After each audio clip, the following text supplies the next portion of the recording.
Nen maber ahinya. Jogo makedo kod lwenje mag kit chuech koro tudo medruok mag lwenje mag kit chuech e kaunti ma Migori kod chan kido kod timbe mag oganda e kind midhiero mamoko. Kaka jafwambo marwa Jojo malero, jotend arita kwe bende ywak ni moko kuom ripode mag lwenje mag kit chuech ok osebedo ka dhi nyime e do nikech oganda ok dwar bedo joneno.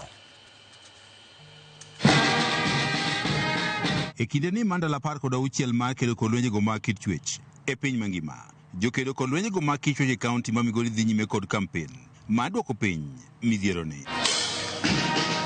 Kampen ni biro e kinde ma lipot yango ni maromo 54% mag oganda e kaunti ma Migori pod kalo e lwenjego mag kit chuech. Mae oting'o joma mine, nyithindo kaachiel kod joma chuo. Jata tije marwakno mar Adolescent Health Impact Initiative, Evelyn Oyar, mane wuoyo kinde kampen mar kedo kod lwenjego mag kit chuech e kaunti ma Migori, nyasi manobagi e sabkono mawendo, wach ni chan kod midhieche mamoko osejimbo lwenjego mag kit chuech e kaunti ma Migori. Nyithindo king'eny gi odak gi jorit. Gin ki nyithindo ma iyudo ka mama onge kata baba onge, to jorit ma gidak go gin jorit ma ojony, jorit moti. Deye moti, kweregi oti, ok ginyal yudo gigo manyalo rito gi kaka chiemo kata lewni ma girwako. Kae to jorit gi be yudo ni onge gi ng'eyo matut e yo manyalo rito gi godo kata nyalo puonjo gi godo. Moro nyathi omaki moketh ratiche. Kidhi piny kacha e dala kama nyathi nitiere, ibiro yudo ni jonyuol temo pando wachni mondo koro yud adiera, mondo yud kaka nyathi yudo ratiche, biro tami.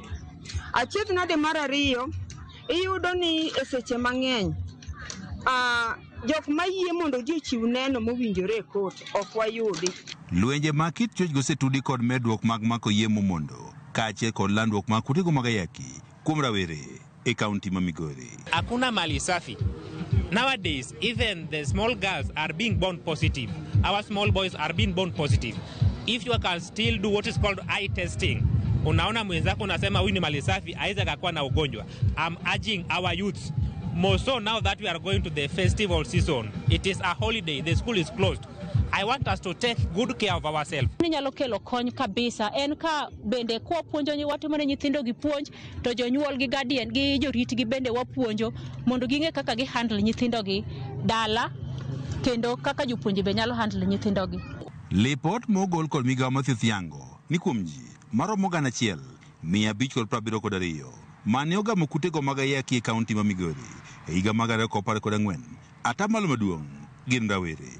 Apisa mochunega landruok mag kutego mag ayaki e kaunti ma Migori Eliza Owino wach ni giketo maindo e kedo kod landruok mag kutego mag ayaki e kind rawere. New infection as at 2024 we were at 1,572.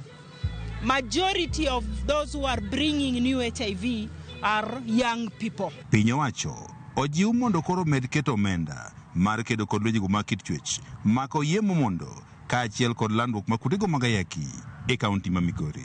We understand the key challenges right now concerning donor funding, but this is time that we uptake as communities and as a nation, we take responsibility towards our children. So that is why we want to spread the word and campaign against the teenage pregnancies, against the gender-based violence, against the new HIV infections. Let us keep talking towards this thing. Let us put resources from both government and national and county government to support these particular initiatives so that we can have a healthy nation through our young kids. George Juma, Ramogi TV, Migori.